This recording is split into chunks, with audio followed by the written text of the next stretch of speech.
2026 अधिक ज्येष्ठ सुद 11 पद्मिनी एकादशी 2026 26 के 27 में पूजा विधि पारणा मुहूर्त व्यतिपात योग संपूर्ण माहिती મિત્રો આજે આપણે જાણશું વર્ષ 2026ની અત્યંત પુણ્યદાયી અને દુર્લભ પદ્મિની એકાદશી વિશે સંપૂર્ણ માહિતી। ઘણા લોકોના મનમાં પ્રશ્ન છે કે પદ્મિની એકાદશી 26 મે છે કે 27 મે। તો ચાલો શાસ્ત્ર અને પંચાંગ અનુસાર સાચી તારીખ, પૂજા વિધિ, પારણા સમય, વ્યતિપાત યોગ, મહાત્મ્ય, વ્રત નિયમ અને સંપૂર્ણ કથા જાણી લઈએ। પદ્મિની એકાદશી ક્યારે છે? વર્ષ 2026 માં અધિક જ્યેષ્ઠ માસની શુક્લ પક્ષની એકાદશી એટલે કે પદ્મિની એકાદશી બુધવાર 27 મે 2026 ના રોજ મનાવવામાં આવશે। એકાદશી તિથિ 26 મેના દિવસે શરૂ થાય છે, પરંતુ ઉદય તિથિ અનુસાર 27 મેના રોજ વ્રત કરવાનું શ્રેષ્ઠ માનવામાં આવે છે। પદ્મિની એકાદશી તિથિ સમય એકાદશી તિથિ શરૂ 26 મે 2026 સવારે અંદાજે સવારે 5:10 વાગે।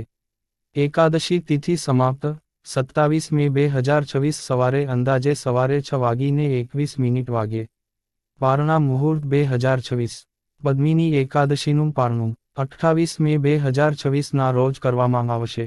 પારણા સમય સવારે અંદાજે સવારે 5:25 થી સવારે 7:56 સુધી શુભ સમય માનવામાં આવે છે। વ્યતિપાત યોગ 2026 માં પદ્મિની એકાદશી આસપાસ વિશેષ વ્યતિપાત યોગ પણ બનતો જોવા મળે છે। વ્યતિપાત યોગ શરૂ 27 મે 2026 સવારે અંદાજે સવારે 3:11 વાગે। વ્યતિપાત યોગ સમાપ્ત 28 મે 2026 સવારે અંદાજે સવારે 3:25 વાગે। હિન્દુ શાસ્ત્રોમાં વ્યતિપાત યોગને અત્યંત શક્તિશાળી અને પુણ્યદાયક માનવામાં આવે છે। આ યોગમાં ભગવાન વિષ્ણુનું સ્મરણ, જાપ, દાન અને ઉપવાસ કરવાથી અનેક ગણું ફળ મળે છે। પદ્મિની એકાદશી શું છે? પદ્મિની એકાદશી અધિક માસમાં આવતી વિશેષ એકાદશી છે। અધિક માસને પુરુષોત્તમ માસ પણ કહેવામાં આવે છે। આ માસ ભગવાન શ્રીહરિ વિષ્ણુને સમર્પિત છે। પદ્મ પુરાણમાં કહેવામાં આવ્યું છે કે જે ભક્ત સચ્ચા મનથી પદ્મિની એકાદશીનું વ્રત કરે છે તેને અક્ષય પુણ્ય, પાપોથી મુક્તિ, સુખ સમૃદ્ધિ, સંતાન સુખ, વૈકુંઠ ધામની પ્રાપ્તિ થાય છે। પદ્મિની એકાદશીનું મહાત્મ્ય આ એકાદશીનું વ્રત હજારો યજ્ઞો જેટલું ફળ આપે છે એવી માન્યતા છે। જે લોકો આર્થિક તકલીફમાં હોય, સંતાન સુખ ઈચ્છતા હોય, લગ્નમાં વિઘ્ન આવતું હોય, ઘરમાં કલહ રહેતો હોય, માનસિક તણાવ અનુભવતા હોય, તેઓ માટે આ વ્રત ખૂબ જ ફળદાયક કહેવાય છે। પદ્મિની એકાદશી પૂજા વિધિ 1. બ્રહ્મ મુહૂર્તમાં જાગવું, સવારે વહેલા ઉઠી સ્નાન કરવું। 2. ઘરની સફાઈ, ઘરમાં ગંગાજળ છાંટવું। 3. પૂજા સ્થાન તૈયાર કરવું, પીળું કપડું પાથરી ભગવાન વિષ્ણુ અને માતા લક્ષ્મીની પ્રતિમા સ્થાપિત કરવી। 4. દીવો પ્રગટાવવો, ઘીનો દીવો કરવો। 5. ભગવાનને અર્પણ કરવું, તુલસી પાન, પીળા ફૂલ, ફળ, પંચામૃત, મખાણા, સુખડી। 6. મંત્ર જાપ કરવો, ઓમ નમો ભગવતે વાસુદેવાય અથવા ઓમ નમો નારાયણાય। આ મંત્રનો 108 વખત જાપ કરવો। પદ્મિની એકાદશીનો વિશેષ મંત્ર ઓમ શ્રી પદ્મનાભાય નમઃ। આ મંત્રના જાપથી ધન, સુખ અને શાંતિ મળે છે। એકાદશીના દિવસે શું કરવું? વિષ્ણુ સહસ્ત્રનામ પાઠ, ગાયને ઘાસ ખવડાવવું, તુલસી પૂજન, ગરીબોને દાન, રાત્રે જાગરણ, ભજન કીર્તન। શું ન કરવું? ચોખા ન ખાવા, લસણ ડુંગળી ન ખાવી, ક્રોધ ન કરવો, ખોટું બોલવું નહીં, માંસાહાર નહીં, નકારાત્મક વિચારો નહીં। પદ્મિની એકાદશી વ્રત નિયમ ઘણા ભક્તો નિર્જળ ઉપવાસ કરે છે। જો શક્ય ન હોય તો ફળાહાર કરી શકાય। ફળાહારમાં દૂધ, ફળ, રાજગરો, શિંગોડાનો લોટ, બટાકા, મખાણા લઈ શકાય। પદ્મિની એકાદશી કથા પ્રાચીન સમયમાં એક રાજા હતો। તેનું નામ હતું કૃતવીર્ય। રાજા ખૂબ જ ધર્માત્મા હતો, પરંતુ તેને સંતાન નહોતું। રાજા અને રાણી બંને દુઃખી રહેતા। એક દિવસ ઋષિએ તેમને પદ્મિની એકાદશીનું વ્રત કરવાની સલાહ આપી। રાણીએ સંપૂર્ણ નિયમથી વ્રત કર્યું।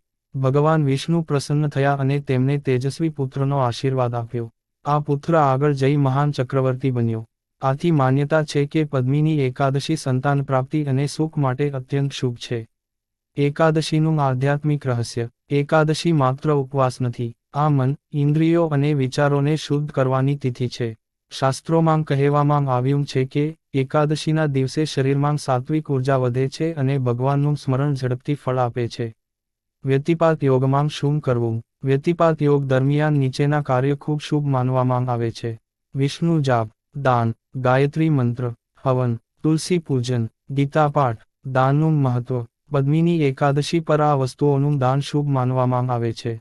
ઘી, અનાજ, પીળાંગ કપડાં, કેળા, તુલસી, સોનું, શક્તિ મુજબ, પાણીનો ઘડો. મહિલાઓ માટે વિશેષ લાભ. આ વ્રત કરવાથી અખંડ સૌભાગ્ય, પરિવાર સુખ, સંતાન સુખ, ગૃહકલહમાંથી મુક્તિ મળે છે. પુરુષો માટે વિશેષ લાભ. ધન લાભ, કાર્યમાં સફળતા, નોકરીમાં પ્રગતિ, બિઝનેસ વૃદ્ધિ, માનસિક શાંતિ. પદ્મિની એકાદશી અને પુરુષોત્તમ માસ. પુરુષોત્તમ માસમાં કરેલું દરેક પુણ્ય અનેક ગણું ફળ આપે છે.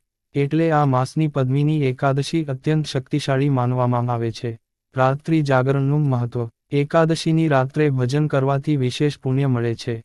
તમે હરે રામ હરે કૃષ્ણ, વિષ્ણુ સહસ્ત્રનામ, શ્રીમદ ભાગવત, ગીતા પાઠ કરી શકો. પારણા કેવી રીતે કરવું? બીજે દિવસે સ્નાન કરી ભગવાનને ભોગ લગાવી પછી તુલસીયુક્ત પાણી પીવું, ખજૂર અથવા ફળથી પારણું કરવું, ત્યારબાદ સાત્વિક ભોજન લેવું. મિત્રો, આશા છે કે તમને 2026ની પદ્મિની એકાદશી વિશેની સંપૂર્ણ માહિતી મળી હશે.